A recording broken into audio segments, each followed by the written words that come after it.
स्वागत है आप सभी का उत्कर्ष ITI में। दोस्तों आज हम लोग इलेक्ट्रिशियन थ्योरी के सेकंड ईयर के इम्पोर्टेंट क्वेश्चन के बारे में डिस्कस करने वाले हैं। तो यदि आपका एग्ज़ाम CBT एग्ज़ाम नहीं हुआ है तो अवश्य इस वीडियो को देखिए, क्योंकि आपके ये क्वेश्चन जो है कि बार बार एग्ज़ाम में पूछे जाते हैं। तो चलिए स्टार्ट करते हैं। और आज का पहला क्वेश्चन है, लाल नीला काला अंकित किए गए कंडक्टर के रंग से कौन सी आपूर्ति इंगित करती है? कौन सी कंडक्टर के कौन सी आपूर्ति इंगित करती है? तो उसका सही जवाब हो जाएगा ऑप्शन नंबर ए जो है, ऑप्शन नंबर ए इसका सही जवाब हो जाएगा 3 तार DC आपूर्ति प्रणाली। 3 तार DC आपूर्ति प्रणाली। दोस्तों यदि आपको इस सवाल का जवाब आता है तो आप कमेंट बॉक्स में अवश्य बताएं। तो चलते हैं अपने अगले प्रश्न की ओर। अगला प्रश्न में कहा गया है, तारों को गुच्छा करने के लिए कौन से केबल बंधनों का उपयोग किया जाता है? तारों को गुच्छा करने के लिए कौन से केबल बंधों का उपयोग किया जाता है? तो इसका सही जवाब हो जाएगा ऑप्शन नंबर सी जो है, ऑप्शन नंबर सी इसका सही जवाब हो जाएगा नायलॉन बंध। नायलॉन बंध ऑप्शन नंबर सी जो है इसका सही जवाब हो जाएगा नायलॉन बंध, ऑप्शन नंबर सी। अगला सवाल है, का पैनल बोर्ड असेंबली में किस उपकरण से बचा जाता है? पैनल बोर्ड असेंबली में किस उपकरण से बचा जाता है? तो इसका सही जवाब हो जाएगा ऑप्शन नंबर ए है, option number A sensor. Option number A sensor इसका सही जवाब हो जाएगा, ऑप्शन नंबर ए सेंसर इसका सही जवाब हो जाएगा। नेक्स्ट क्वेश्चन है, नेक्स्ट क्वेश्चन में कहा गया है, एक्स द्वारा चिन्हित डिवाइस का नाम क्या है? एक्स द्वारा चिन्हित डिवाइस का नाम क्या है? तो इसका सही जवाब हो जाएगा ऑप्शन नंबर डी जो है, ऑप्शन नंबर डी इसका सही जवाब हो जाएगा सहायक संपर्क। सहायक संपर्क option number D, option number D जो है इसका सही जवाब हो जाएगा सहायक संपर्क। अगला सवाल है, अगला सवाल में कहा गया है, कंट्रोल पैनल वायरिंग में वायरिंग एक्सेसरीज का नाम क्या है? कंट्रोल पैनल वायरिंग में वायरिंग एक्सेसरीज का नाम क्या है? तो इसका सही जवाब हो जाएगा, सही जवाब हो जाएगा ऑप्शन नंबर ए है, option number A dean rail. Dean rail option number A जो है इसका ऑप्शन नंबर ए सही जवाब हो जाएगा dean rail, option number A सही जवाब हो जाएगा। नेक्स्ट क्वेश्चन है, नेक्स्ट क्वेश्चन में कहा गया, परिपथ में एक्स अंकित डिवाइस का नाम क्या है? परिपथ में एक्स अंकित डिवाइस का नाम क्या है? तो इसका सही जवाब हो जाएगा परिपथ में एक्स के रूप में अंकित क्या है? तो इसका सही जवाब हो जाएगा ऑप्शन नंबर डी जो है, option number D, option number D इसका सही जवाब हो जाएगा option number D overload, option number D overload relay trip. Option number D जो है इसका सही जवाब हो जाएगा overload relay trip, option number D सही जवाब हो जाएगा। अगला सवाल में कहा गया है, कंट्रोल पैनल वायरिंग में प्रयुक्त सामग्री का नाम क्या है? कंट्रोल पैनल वायरिंग में प्रयुक्त सामग्री का नाम क्या है? तो इसका सही जवाब हो जाएगा ऑप्शन नंबर डी जो है, ऑप्शन नंबर डी इसका सही जवाब हो जाएगा ऑप्शन नंबर डी केबल बंधों का पट्टी। केबल बांधने का पट्टी, केबल बांधने का पट्टी, ऑप्शन नंबर डी जो है, ऑप्शन नंबर डी सही जवाब हो जाएगा। अगला सवाल में कहा गया है, कंट्रोल पैनल वायरिंग में प्रयुक्त गोन का नाम क्या है? कंट्रोल पैनल वायरिंग में प्रयुक्त गोन का नाम क्या है? तो इसका सही जवाब हो जाएगा ऑप्शन नंबर सी जो है, ऑप्शन नंबर सी सही जवाब हो जाएगा chromate. Chromate option number C सही जवाब हो जाएगा, ऑप्शन नंबर सी सही जवाब हो जाएगा क्रोमेट। नेक्स्ट क्वेश्चन में कहा गया है, नेक्स्ट क्वेश्चन में पैनल बोर्डों में कौन सा डिवाइस ओवरलोड और शॉर्ट सर्किट से बचाता है? ओवरलोड और शॉर्ट सर्किट से बचाता है। तो इसका सही जवाब हो जाएगा ऑप्शन नंबर डी, इसका सही जवाब हो जाएगा option number D miniature circuit breaker. Miniature circuit breaker, option number D जो है सही जवाब हो जाएगा। अगला सवाल में कहा गया है, एक्चुएटर के साथ कौन सा स्विच मशीन की गति या किसी वस्तु के भाग द्वारा संचालित होता है? किसी वस्तु के भाग द्वारा संचालित होता है। तो इसका सही जवाब हो जाएगा ऑप्शन नंबर ए इसका सही जवाब हो जाएगा लिमिट स्विच। कौन सा है? Limit switch, option number A जो है इसका सही जवाब हो जाएगा लिमिट स्विच। अगला सवाल में कहा गया है, ऑफलोड स्थिति में कौन सा स्विच संचालित है? ऑफलोड स्थिति में कौन सा स्विच संचालित है?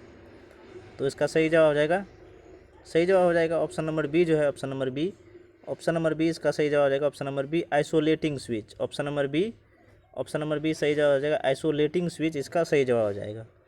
नेक्स्ट क्वेश्चन में कहा गया है पैनल बोर्डों में दो अलग अलग अर्थिंग प्रदान करने का क्या कारण है। पैनल बोर्डों में दो अलग अलग अर्थिंग प्रदान करने का क्या कारण है। तो इसका सही जवाब आ जाएगा ऑप्शन नंबर डी। इसका सही जवाब आ जाएगा ऑप्शन नंबर डी। अन्य विफलताओं के मामले में एक अर्थिंग सुनिश्चित करें। अन्य विफलताओं के मामले में जो है कि एक अर्थिंग सुनिश्चित करें। अगला सवाल में कहा गया है किस सर्किट में लिमिट स्विच का उपयोग किया जाता है। किस सर्किट में लिमिट स्विच का उपयोग किया जाता है। तो इसका सही जवाब आ जाएगा option number A lift circuit. Option number A इसका सही जवाब आ जाएगा lift circuit. Option number A सही जवाब आ जाएगा। अगला सवाल में कहा गया है एक संयोजक में नियंत्रण सर्किट वोल्टेज और बिजली का चयन कैसे किया जाता है। एक संयोजक में नियंत्रण सर्किट वोल्टेज और बिजली का चयन कैसे किया जाता है। तो इसका सही जवाब आ जाएगा ऑप्शन नंबर सी। इसका सही जवाब आ जाएगा option number C no volt coil rating के अनुसार। नो वोल्ट कोइल रेटिंग के अनुसार जो है कि इसका चयन किया जाता है। ऑप्शन नंबर सी सही जवाब आ जाएगा option number C no volt coil rating के अनुसार। अगला सवाल में कहा गया है संयोजन का चयन करने के लिए मानदंड क्या है। संयोजक का चयन करने के लिए मानदंड क्या है। इसका सही जवाब होगा सही जवाब आ जाएगा option number C. Option number C जो है सही जवाब आपूर्ति वोल्टेज और लोड। आपूर्ति वोल्टेज और लोड। ऑप्शन नंबर सी जो है इसका सही जवाब आ जाएगा। अगला सवाल में कहा गया है पेंच का उपयोग किए बिना पैनल बोर्डों में एमसीबी OLR को माउंट करने के लिए किस सामग्री का उपयोग किया जाता है। माउंट करने के लिए किस सामग्री का उपयोग किया जाता है। तो इसका सही जवाब आ जाएगा option number A dean rail. Option number A dean rail जो है इसका सही जवाब आ जाएगा option number A dean rail. अगला सवाल है इसमें है किस प्रकार का उपकरण मोटर्स को एक पैनल बोर्ड में हीटिंग और ओवरलोडिंग से बचाता है। मोटर्स को पैनल के हीटिंग और ओवरलोडिंग से बचाता है। तो इसका सही जवाब आ जाएगा ऑप्शन नंबर सी। इसका सही जवाब आ जाएगा option number C thermal relay. Option number C सही जवाब आ जाएगा थर्मल रिले हीटिंग और ओवरलोडिंग से बचाता है। ऑप्शन नंबर सी सही जवाब आ जाएगा। अगला सवाल में कहा गया है नियंत्रण कक्ष में जी चैनलों का उपयोग क्यों किया जाता है। नियंत्रण कक्ष में जी चैनलों का उपयोग क्यों किया जाता है। तो इसका सही जवाब आ जाएगा ऑप्शन नंबर डी सही जवाब आ जाएगा सिरे नियोजकों को ठीक करने के लिए। सिरे नियोजकों को ठीक करने के लिए ऑप्शन नंबर डी सही जवाब आ जाएगा सिरे नियोजकों को ठीक करने के लिए। अगला में कहा गया है कंट्रोल पैनल वायरिंग में लिमिट स्विच का क्या कार्य है। कंट्रोल पैनल वायरिंग में लिमिट स्विच का क्या कार्य है। तो इसका सही जवाब आ जाएगा ऑप्शन नंबर डी जो है ऑप्शन नंबर डी सही जवाब आ जाएगा ऑप्शन नंबर डी किसी भी मशीन की दूर गति को नियंत्रित करता है।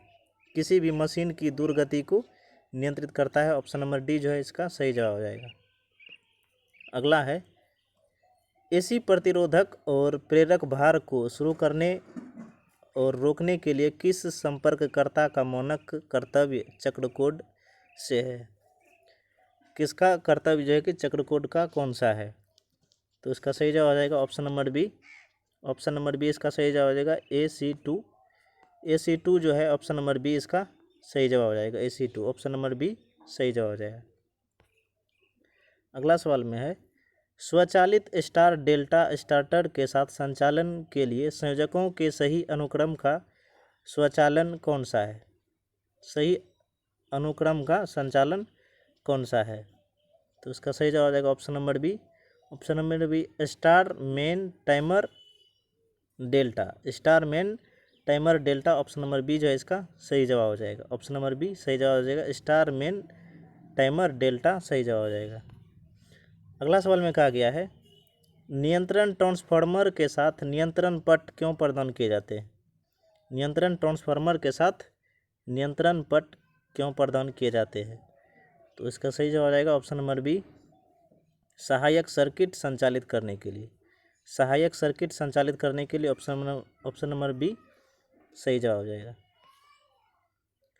अगला में कहा गया है क्या होता है अगर ऑटो स्टार डेल्टा स्टार्टर के शुरू होने के बाद भी टाइम डिले रिले बंद हालत में होता है। टाइम डिले रिले जो है कि बंद हालत में होता है। तो इसका सही जवाब हो जाएगा ऑप्शन नंबर डी सही जवाब हो जाएगा। ऑप्शन नंबर डी डेल्टा में ही चलता है, डेल्टा में ही चलता है। ऑप्शन नंबर डी जो है सही जवाब हो जाएगा, डेल्टा में ही चलता है। ऑप्शन नंबर डी सही जवाब हो जाएगा।